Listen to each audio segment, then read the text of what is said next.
નમસ્તે મિત્રો, દીર્ઘ educational classic ચેનલમાં આપનું ફરી એકવાર ખૂબ ખૂબ હાર્દિક સ્વાગત છે. મિત્રો, આજે આપણે ઝવેરચંદ મેઘાણીની નવલકથા સોરઠ તારા વહેતા પાણી પ્રકરણ 1 અને 2 જોઈશું. તો ચાલો મિત્રો, વિડીયો શરૂ કરીએ. અમલદાર આવ્યા. ગીરના નાકા પર એક સરકારી થાણું હતું. અમલદારી ભાષાએ આઉટપોસ્ટ તરીકે ઓળખાતું. 15 પેદલ સિપાહી તથા 5 ઘોડેસવારોની પોલીસ ફોજ ત્યાં રહેતી. ત્રીજા દરજ્જાના અધિકારીનો મેજિસ્ટ્રેટ રહેતો. નાનું એક દવાખાનું સંભાળવા ડાક્ટર રહેતો. તેને કોઈ કમ્પાઉન્ડર ન મળતો. મેજિસ્ટ્રેટ થાણાદાર સાહેબ કહેવાતા. પોલીસ અમલદારનું લોકનામ જમાદાર સાહેબ હતું. થાણાદારના હાથમાં ઇન્સાફી ઉપરાંત વસૂલાતની પણ સત્તા હતી. ખરું જોતા આવી બેવડી સત્તાવાળો થાણદાર જ મુખ્ય હાકેમ ગણાય. છતાં પોલીસના ચકચકિત પોશાક, કારતૂસ વગરની છતાં બુઠ્ઠા સગીનો વડે જગાર મારતી બ્રીજી લોડ બંદૂકો હંમેશા પ્રભાતની કવાયતના ધમધમાટ અને મેજિસ્ટ્રેટની કચેરી પર રોજ બદલાતી ગાર્ડ ટુકડીના ખડે પગે પહેર્યા. કલાકે બજતી ઝાલરના ડંકા, રાતના 10 થી 4 સુધીની લાંબા સૂરોની ત્રિવેણી આલબેલો, ઘોડેસવારો રોજ સાંજની 2 ગાંવ સુધીની ઘોડેસવારોની રોજ સાંજની 2 ગાંવની રોન, એ બધાનો પ્રભાવ લોકો પર વિશેષ પડતો. આથી થાણાદાર અને જમાદાર વચ્ચે સત્તાની સરસાઈ એક ઘૂંઘવાતા છાણાની જેમ અહર્નિશ ખુલ્લી અણખુલ્લી ચાલ્યા જ કરતી. આ આઉટપોસ્ટ પર બદલી થઈ આવનાર દરેક માણસ પોતાને કાળા પાણીની સજા થઈ સમજતો. અહીંની બદલી અટકાવવા માટે એ રાજકોટની ઉપરી ઓફિસમાં લાગવગ ફળ મેવાના કરડિયા તેમજ રોકડ નાણાંના પણ પ્રયોગો અજમાવતો. ઉપરી ઓફિસના શિસ્તેદારોએ જે નોકરો પોતપોતાની જ્ઞાતના ન હોય તે બધાને કાં તો તુચ્છ અથવા વિરોધી લેખતા. ઉપરી ઓફિસમાં નાગર, બ્રાહ્મણ ને વાણિયા એમ 3 કોમોની ખટપટ ચાલતી ને સામી કોમના માણસને હેરાન કરવું હોય ત્યારે શિસ્તેદાર પોતાના ગોરા અધિકારીની સમક્ષ ધણી ભાગે એ રીતે જ દરખાસ્ત મૂકતો કે અમુક આઉટપોસ્ટ પર કડક આદમીને મૂકવાની જરૂર છે. તાબાની વસ્તી અતિશય ફાટી ગઈ છે, માટે ફલાણા બાહોશ અમલદારને ત્યાં મૂકવો જોઈએ.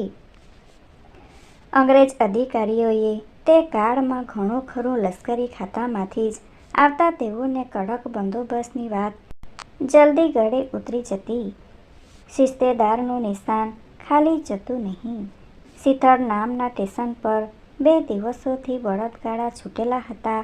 બેકાર બળદો કંટાળી ઊભા થતા ને પાછા બેસતા. કાબરા બળદનો છોલાયેલું કાન ઠોલતો કાગડો જોરાવરથી પૈસા ઉઘરાવનાર ફકીરની યાદ આપતો હતો. બળદનું પૂંછડું ભગ્ન હૃદયની પ્રેમિકની પેઠે નિરુત્સાહે ઉપડતું હતું. તેથી કાગડો 2-4 વાર ઉડી નિર્ભય બન્યો હતો.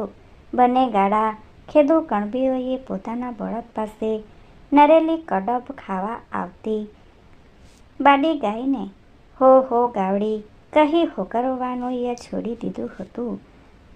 ચલમમાં પીવા માટે ગોળના પાણીમાં કેળવેલી ગડાકો ખૂટી ગઈ હતી. તેથી બીડીના ખાલી ખોખાનો ચૂરો કરી એક ગાડાવાળો ગડાકોની ચામડાની કોથળીમાં રહેલો કસ લૂછતો હતો. સાથે આવેલા 2 પસાઈ હતા. પૈકીનો એક જણ બાજુના વડ નીચે બેઠેલા એક બાવા પાસે જઈ પોતાના પિતરાઈનું મોત થાય એવું કાંઈક મંત્ર તંત્ર કરાવતો હતો. બીજો જુવાન પસાયો તો નાના આભલામાં જોઈ વારે પોતાના ઓઢિયા ઓળતો હતો. સ્ટેશનના ગોદામ પરથી મરચાના કોથળા એક કાળા વેરાંગમાં પછાડતા હતા. તેથી ઝીણી રજ ઉડવાથી ચોપાસ ખો થઈ રહ્યું હતું. સ્ટેશન માસ્તરની સબાગા સ્ત્રી 1 વર્ષના છોકરાને તેડીને પોતાના ઘરને ઓટે ઊભી ઊભી બૂમો પાડતી હતી, ખબરદાર, એ ગાડાવાળાઓ, કોઈને છાણના પોદડા લેવા ન દેશો. બીજું પ્રકરણ. થાણાને રસ્તે. પણ તમને કોણે કહ્યું કે ઉપાડો? એવા ઉગ્ર પણ ચૂપ અવાજે, કચકચતા દાંતે બોલીને અમલદારે પોતાના વૃદ્ધ પિતાને હાથમાંથી ટ્રંક નીચે પછાડી નાખીને ડોળા ફાડીને કહ્યું, મારી ફતેજી કા કરી? ડોસા સડક થઈ ગયા. અમલદારના દુબળા પત્નીથી ન રહેવાયું. થોડી લાજ કાઢીને પણ એણે કહ્યું, આકડા કેમ થઈ જાઓ છો બાપુને? તમે બધાએ મારા દુશ્મનો છો. એટલું કહીને અમલદારે પીઠ ફેરવી સામાન ઉપાડ્યો. એક ગાડું સામાનનું ભરાયું, બીજામાં કુટુંબ બેઠું. અમલદારે પૂછ્યું, એલિયા દરબારી, શીગ્રામ કેમ નથી લાવ્યો? શીગ્રામ હાલે એવો માર્ગ નથી. મહેરબાન, બેખડઘડ કેટલું થાય અહીંથી? 20 ગાઉ પાકા. કાળું પાણી, ખરેખર કાળું પાણી. રસ્તે રાત ક્યાં રહેવાનું છે?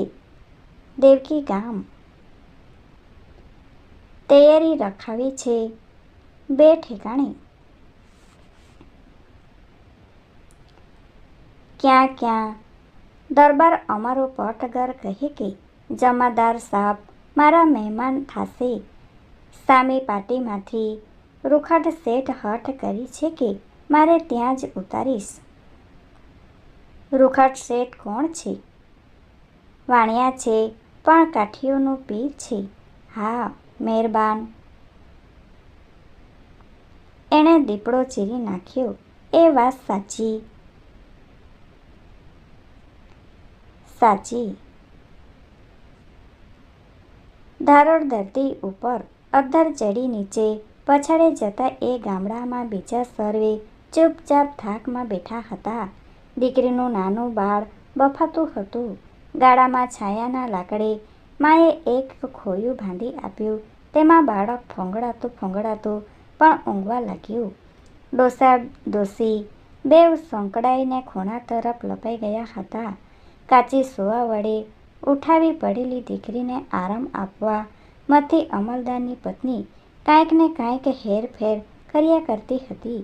તેમાં કોઈને ખબર ન પડે એવી અદબથી લપાઈ બેઠેલા દીકરીના મોટા પુત્ર ભાણાના કાન ચમક્યા. એણે પોતાના અમલદાર સિપાહીમાંથી ફાળ ખાતે ખાતે પણ હામે ભીંડી પૂછ્યું, શું દાદા? દીપડો શું કરી નાખ્યો? પસાતાએ ગાડાની નજીક આવીને કહ્યું, હા ભાઈ, દીપડો એટલે વાઘ. તેને સે ને તે એક માણસે બાથા કુસ્તી કરીને સેને વગર હથિયારે હેઠો પસેડ્યો ને દીપડાના માથે સડી બેઠો. દીપડાને ગુથ્યો મરણતોલ ગુથ્યો ને પસે 2 હાથે દીપડાને 2 ઝપ્પા ઝાલી. આ તેમ જેમ દાંતણની શીર ફાડી નાખો ને એમ એણે દીપડાને આખો ઠેઠ પૂંછાડા લગણ શીરી નાખ્યો. બાળકનું મોં ફાટી રહ્યું એનો વિચાર ભમવા માંડ્યા. બંને બાજુએ ડુંગરાની ખોપો પણ હેબત પામીને પોષણ બની ગયેલા પ્રેક્ષકો જેવી ઊભેલી હતી. બાળકે પૂછ્યું, કોણે ફાડી નાખ્યો? જેણે ફાડી નાખેલ તેને આપણે રાતે મળશું. હો ભાણાભાઈ, અમલદાર પણ ઝોલા ખાવા લાગ્યા. ગાડા ખેડૂને પસાએ તે ભૂંગળી ભરવા સૂચવ્યું. જવાબમાં પેલાએ સાપ કોથળી બતાવી દીધી. ખેલ કરી રહેલા સાપને મદારી જેમ કરડિયામાં પૂરે તેમ અંધકાર દિવસને રાતના ટોપલામાં પૂરવા લાગ્યો. 2 પસૈયાતા બીડી ચેતાવીને જરા પાછળ રહ્યા. વાત શરૂ કરી જુવાને પૂછ્યું, જમાદાર નાતે કેવા છે? બામણ લાગે છે. નામ મેપતરામ છે, ખરું ને? આમની પહેલાં કોણ હતો? વાણિયો. અંધારું ખરાલમાં ઘૂંટાતા સુરમાની પેઠે ઘાટું બની રહ્યું હતું. વાણિયા બામણ કેટલાક? અરે, હું તો 25 વર્ષથી જોતો આવું છું. એક રાજપૂત અને એક મિયાણા સિવાય તમામ વાણિયા બામણ જ આપણા જમાદારો બનીને આવી ગયા. ફટ્ય. કેમ? સુરગ ફટકાર કોને આપ્યો? આપણી જાતને જ. મને વિચાર આવે છે, આ વાણિયા ભામણા સી તાકાતને જોરે ઠેઠ ગરકાઠો ખેડે છે. લેખણને જ જોરે, છાતી જોરે, સુરંગ કલેજાને જોરે. લેખણ એકલી હોય તો આ કાઠી જેવા અને જજ જેવા કાટિયા મુલકમાં એ ઢુકડે કે? આવી અધોર એકાંતમાં ફાટી ન પડે. મારા મનમાં પાપ ઉઘડે છે. શું છે? આની પાસે 500,000 તો હશે જ ને? છાનો મર. સુરગ વાઘ આડા ઢાળો છે. આ ડુંગરાઓમાં હાથ તાળી દઈને જાતા સી વાર? કેમ બહુ તલ પાપડ થયો છે? લાડા ન થાઉં કાં? મારે મામે ચાપે કોટેલે ચોખ્ખું કેવરાવ્યું છે